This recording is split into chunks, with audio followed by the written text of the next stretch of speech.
Ready? Show us what you're doing here, P-Pop. All right, we have us a butterfly rubber band. Okay. We're gonna let it go. It's gonna flutter. You ready, Isabella? Can you see her? Yeah. Come here. I got it. Hold on, let's see. Your hand like this. And go. That is so cute. Isabella, look up. Mira. Follow. Get him. Get him. Got some more.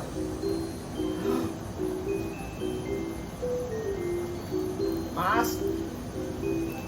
Aquí hay más. Okay, Isabella, una pregunta. I have a question. De todos tus juguetes nuevos, ¿cuál es tu favorito? Of all of these new toys that we got out of the $8 mystery box, which one is your favorite? ¿Cuál es tu favorito? ¿Cuál? ¿Todos? Oh, she says all of them. They're all her favorite. All right. Dame una sonrisa. A ver la sonrisa. Smile. Say cheese.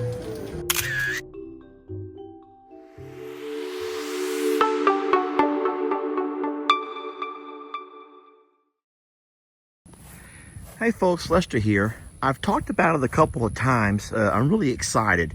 Today is my Monday and I'm off to rent a machine. I don't know what you actually call it, but it's a trenching tool that we're going to use to bury this line over here.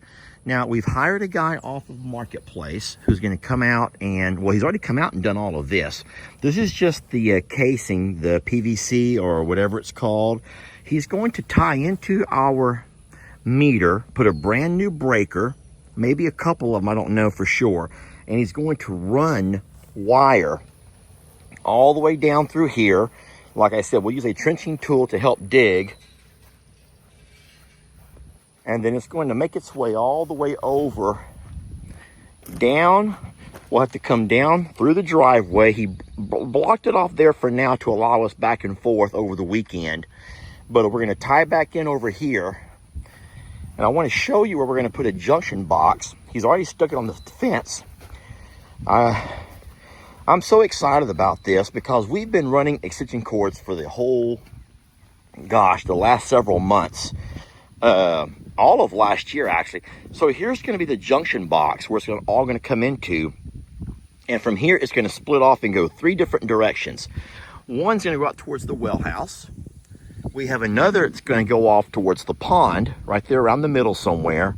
And then, of course, our third is going to go down all the way around and then out towards the horse barn. So we're very excited to be getting all of that done. That's going to work out great for us. Give us power pretty much all over the entire hill. We will have power at that point everywhere that we really need it. That's going to be wonderful. And then there's something else I was thinking about. I told Jamie, once we have power out over here in the well house, we have power here by the pond, guys, we can plug in our Wi-Fi extender. Now, your Wi-Fi extender only gives you a little bit of a range around it, but wherever you plug that in at, it's able to reach and find the signal from the router, and it can give you a little bit of extended area, space.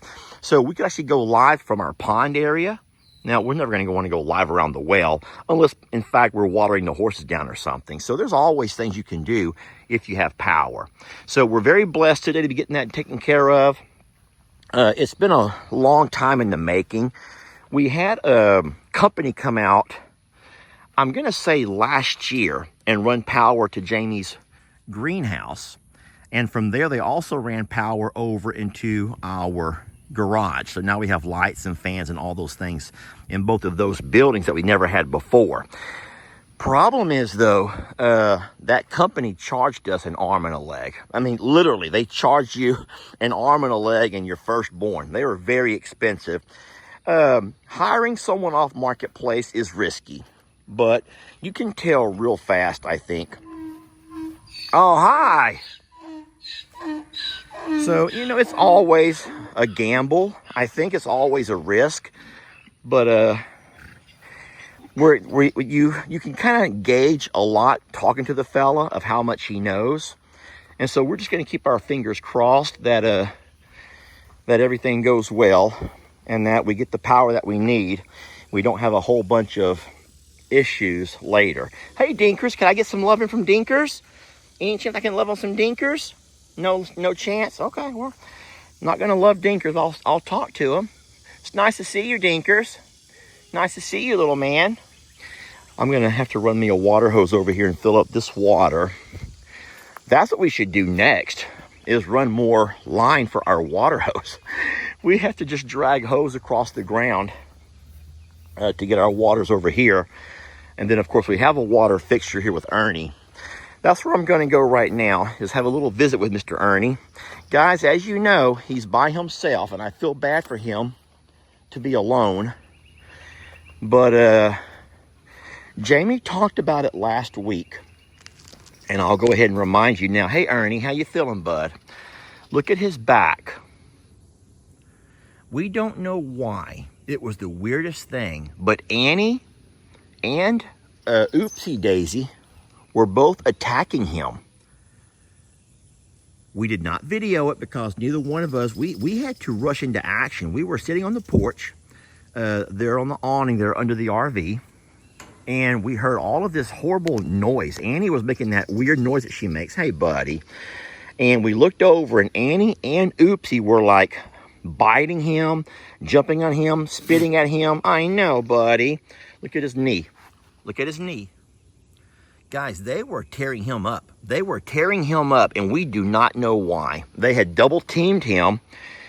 And then what makes me feel the most sad about that is to think that, is there something in nature, Mother Nature, that tells them that he's sickly and that they don't want, you've always heard the expression about only the strong survive, and that nature has a way to eliminate those that are not as strong or not strong enough. Do y'all think that because Oopsie is in fact a male and a healthy male, that they on their own are trying to exile him? Which that breaks my heart. Ernie being exiled, it does. It just breaks my heart for him. He's a wonderful, sweet little fella who's gotten sick, and we just cannot seem to kick that barber pole for anything, guys. We just cannot find a way to get it out of his system. I'm going to get emotional because I feel bad, but we've moved him away from the goats. So we let him, we put him in this pasture over here, giving him plenty of space away from our goats. We limed the ground, cleaned all of our pastures. We keep everything cleaned up and raked up and mucked up best that we can. We put out fresh, clean hay. We change out the waters daily. He has a place to dip his feet if he wants to. He has clean water to drink.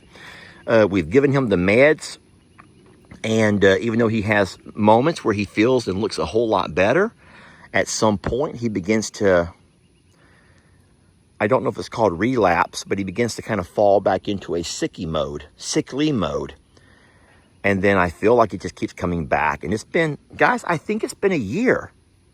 I don't know the exact dates, but I do think it's been at least a year of him being sick. You all know that we lost Okie Dokie the same time from the same thing, the barber pole. And then I'm going to say about, oh my gosh, guys, I'm losing my mind. I'm going to say about 2 months ago, we found out that Annie had barber pole. Annie had barber pole in her stool sample. And so we knew it was back. And so we began to treat everybody. Annie's doing wonderful now. No more signs of her barber pole. It's all cleared up out of her. The others are doing wonderful as well. But just Ernie is the only one that's still holding on to it. He just cannot seem to kick it. So as of right now, we have Ernie separated from the other alpaca. And I just kind of call it Ernie's been exiled. I hate to say it that way because it makes me feel sad for him.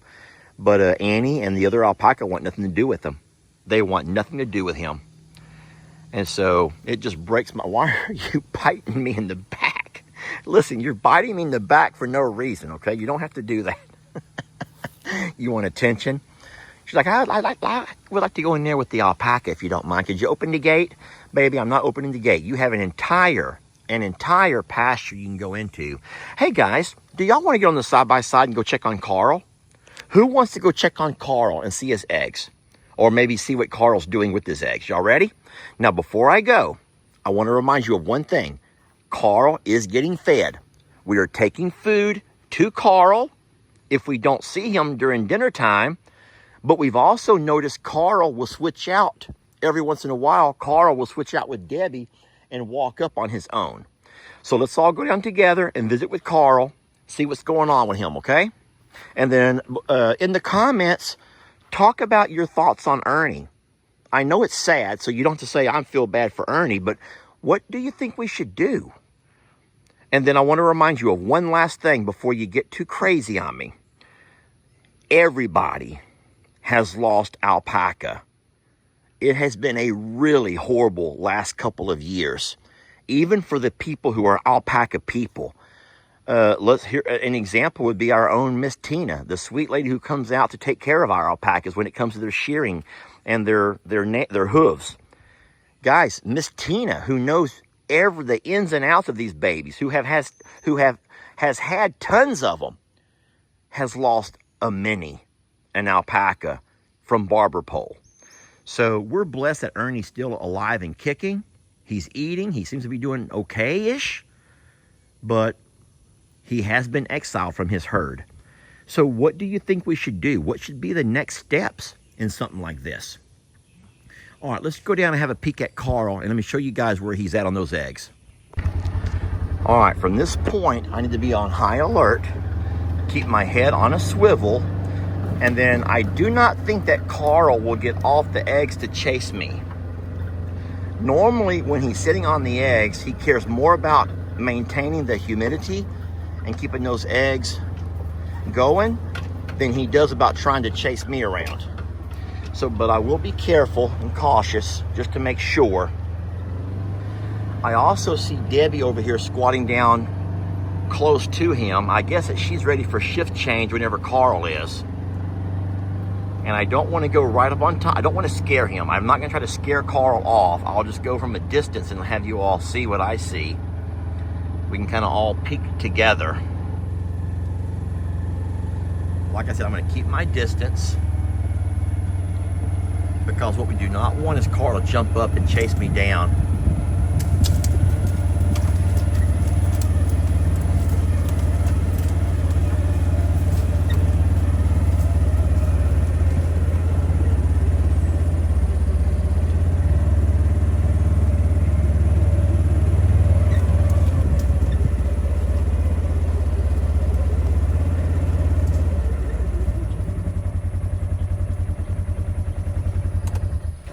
All right, so there's Carl there, and that's where the nest is at. He's on top of the eggs right now, and he's able to maintain the humidity levels and keep everything where it should be. Here is Debbie.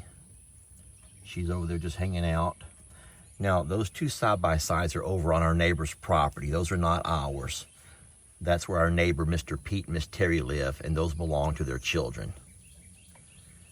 They don't come out very often. The kids are grown, and so they don't come out very often at all, but they park them there to get them out of the yard.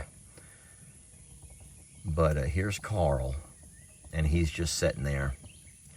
So like I said, I know there's a lot of people who are concerned about Carl, but as of right now, Carl is still getting up and coming up for a snack, an occasional snack, and that's wonderful.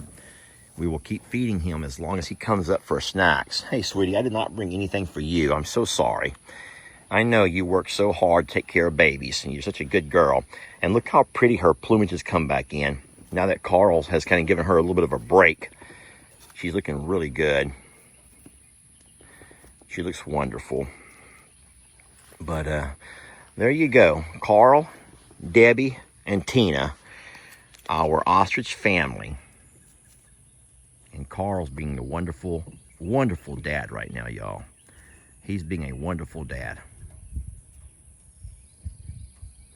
All right, we're going to get out of here and let Carl be. All right, Debbie, we're proud of you guys. I sure do wish I knew how many eggs were under him, though. Now, remember, the first time that they hatched babies back in Plum Grove, there were 7 eggs total, that they were laying on, and only 3 hatched.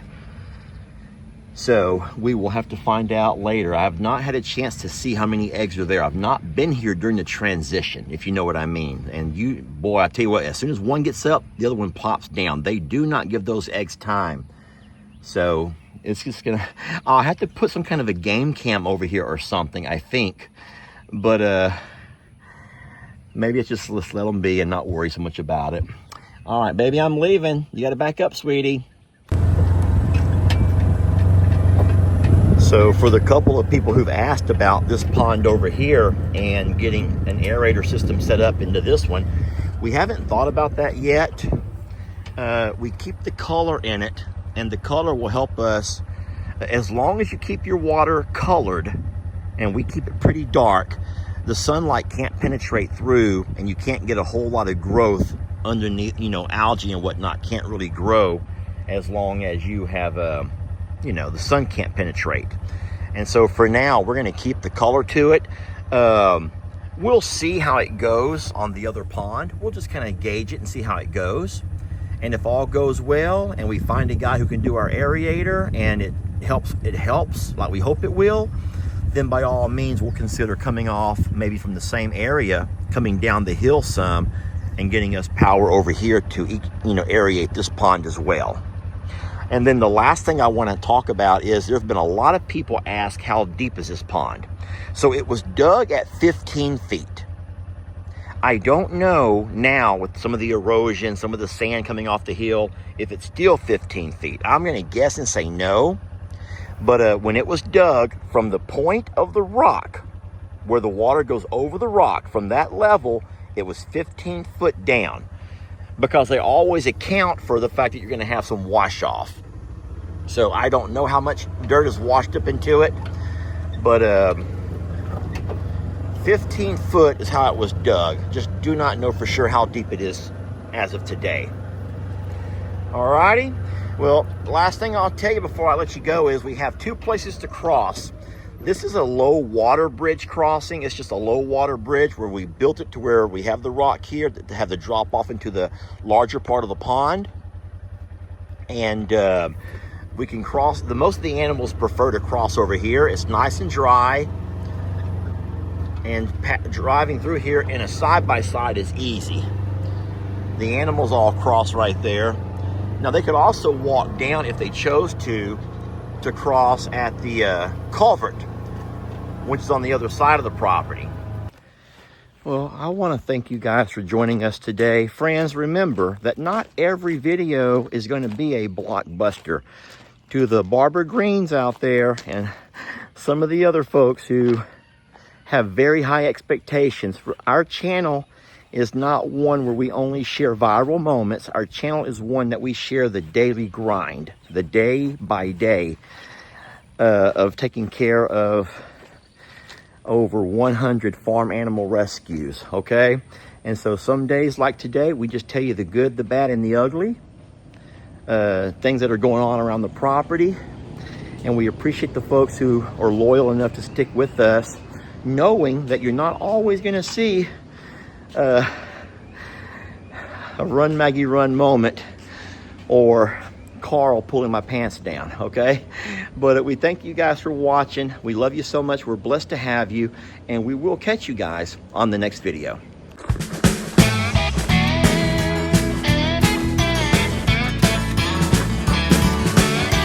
Don't let your troubles fester. Come watch Longhorn Lester. Yeah, something like that.